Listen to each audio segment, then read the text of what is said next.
Hey everyone, Snazzy Chapeau here, back with another analysis of My Little Fear of the Future, Inception is Magic, this time looking at Bloom and Gloom, in which Apple Bloom begins to freak out about realizing her life goal.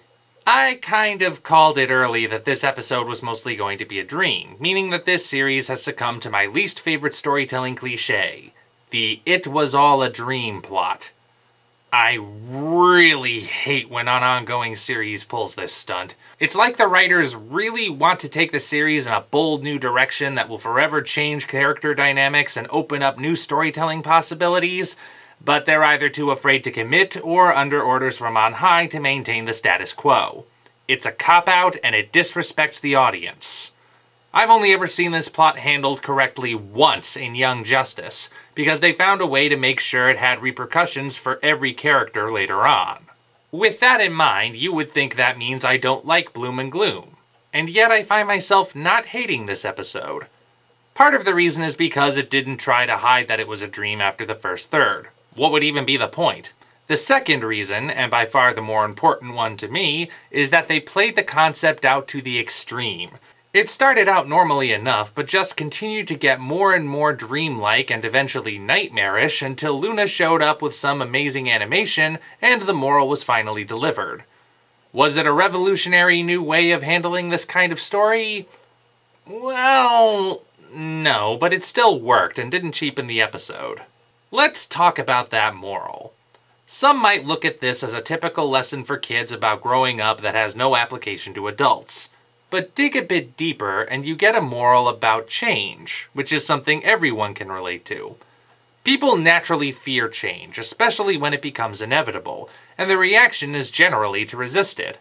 Personal change is especially tough, as revelations about what kind of person you are can lead to fear of whether others will accept you for it. For example, if you're a brony, and if you're watching this, I assume you are, you probably went through a period where you kept your newfound fandom a secret because it was a change you didn't think others would take kindly to, and we were given plenty of reason to believe that. Yet for most of us, it wasn't so bad. Yes, there are still bullies who love to target us, but the people who really matter to us stood by our sides, even if they didn't get it. And that's just one example. This can apply to so many other parts of personal growth that it would take too darn long to list them all. And of course, the most important thing is that you accept them yourself, because if you can't, no one else will. Consider that the episode's secondary moral. As of this episode, the major theme of Season 5 appears to be change, its consequences, and how to deal with it. First, we had a villain who wanted to eliminate differences as part of some warped vision of equality. Then we had a story about adjusting to a new home and holding on to memories. And now we have an episode about not fearing personal growth, wherever it may take you. It leaves me wondering if this season is somehow priming us for a massive overhaul of MLP come Season 6, and maybe this is their way of easing us into the idea so we don't freak out when it happens. Then again, it doesn't take much to set this fandom off, so who knows if that's actually gonna work. Other thoughts. Twittermites must have been a knock against Twitter users.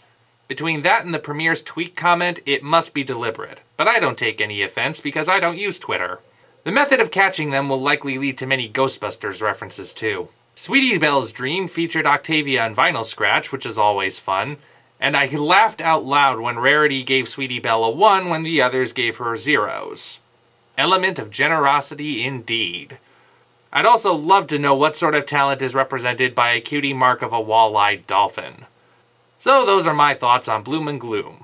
It might not have been on the same level as the last couple outings, but it was still a good episode all the same.